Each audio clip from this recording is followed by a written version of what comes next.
The Story of Civilization, Part 2, The Life of Greece, being a history of Greek civilization from the beginnings and of civilization in the Near East from the death of Alexander to the Roman conquest, with an introduction on the prehistoric culture of Crete by Durant, Chapter 8, The Gods of Greece,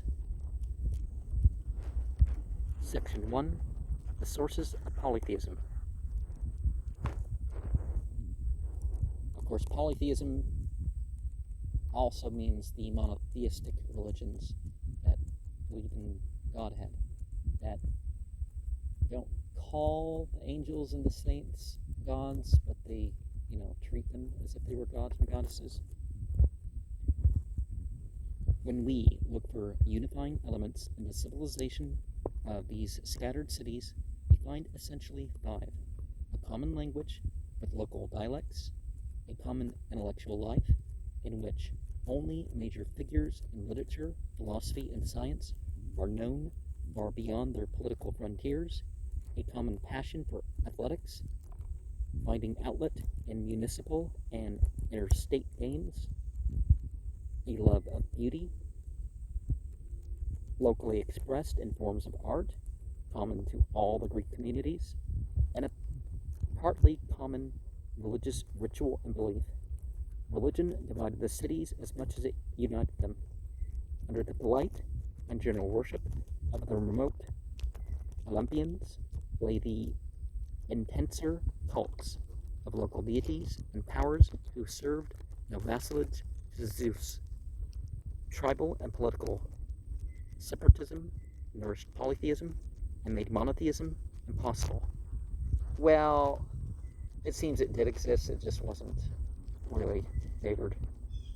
And the evidence for monotheism would be more scant than religions that needed statues and all. In the early days, every family had its own god. To him, the divine fire burned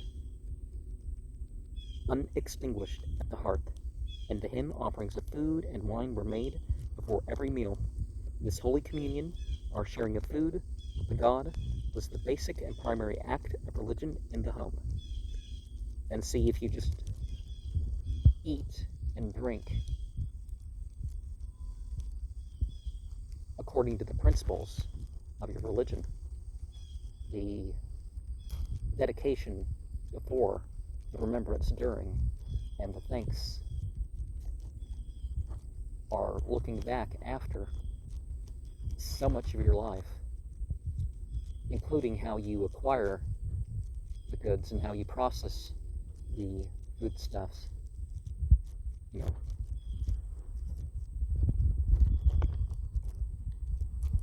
Birth, marriage, and death were sanctified into sacraments by ancient ritual before the sacred fire, and in this way religion suffused the mystic poetry and a stabilizing solemnity over the elemental events of human life.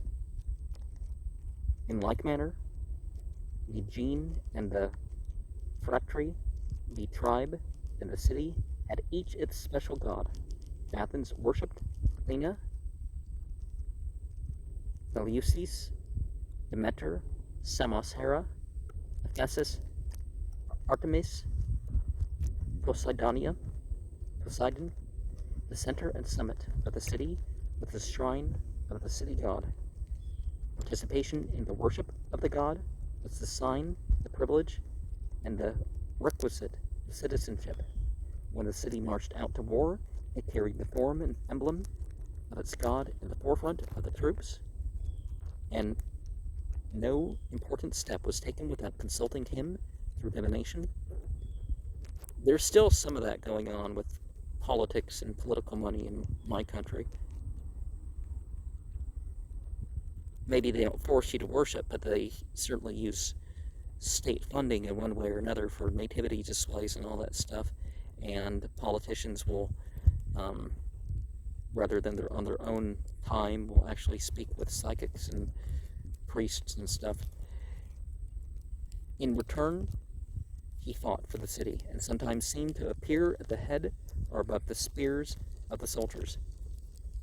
Collective projection can get that sort of experience. Victory was the conquest, not only of a city, but by a city, but of a god by a god. The city, like the family or tribe, kept always burning at public altar in the Pratanium, or town hall, a sacred fire symbolizing the mystically potent and persistent life of the city's founders and heroes. And periodically, the citizens partook of a common meal before this fire. Just as in the family, the father was also the priest, so in the Greek city, the chief magistrate, or archon, was the high priest of the state religion, and all his powers and actions were sanctified by the god. By this conscription of the supernatural, man was turned from a hunter into a citizen. Liberated by local independence, the religious imagination of Greece produced a luxuriant mythology and a populous pantheon. Every object or force of earth or sky, every blessing and every terror, every quality, even the vices of mankind, was personified as a deity, usually in human form. No other religion has ever been so anthropomorphic as the Greek. Every craft, profession, and art had its divinity, or as we should say, its patron saint, and in addition there were demons, harpies, furies, fairies, gorgons, sirens, nymphs, almost as numerous as the mortals of the earth. The old question is, religion, created by the priests, is here settled. It is incredible that any conspiracy of primitive theologians should have begotten such a plethora of gods. It must have been a boon to have so many deities, so many fascinating legends, sacred shrines, and solemn or joyous festivals. Polytheism is as natural as polygamy and survives as long, suiting well all the contradictory currents of the world, even today in Mediterranean Christianity. It is not God who is worshipped so much as the saints. It is polytheism that sheds over the simple life the inspiring poetry of consolatory myth, and gives to the humble soul the aid and comfort that it would not venture to expect from a supreme being unapproachably awful and remote. Well, even the Bible, people could read more of the Bible and not have to turn to saints to reach those same areas, but Yahweh is a formula. It's not just a male deity over whatever. It's a lot broader formula than one particular tribe or remote. And God doesn't have to be like us to find comfort. We can say God is the most of any particular quality, and each of the gods, as they call them, had a mythos or story attached to him, which is not the same thing as a fable, by the way, which accounted for his place in the city's life or for the ritual that honored him. These myths, rising spontaneously out of the lore of the place and the people, or out of the inventions and embellishments of rhapsodists, became at once the faith and philosophy, the literature and the history of the early Greek. From them came the subjects that adorned Greek vases and suggested to artists countless paintings, statues, and reliefs. Despite the achievements of philosophy and the attempts of a few to preach a monotheistic creed, the people continued to the end of the Hellenic civilization to create myths and even gods.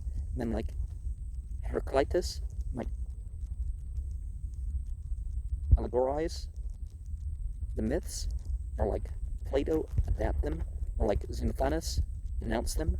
But when Pausanias toured Greece 5 centuries after Plato, he found still alive among the people the legends that had warmed the heart of the Homeric age. The mythopoetic, theopoetic process is natural and goes on today as always. There is a birth rate as well as a death rate of what they call gods.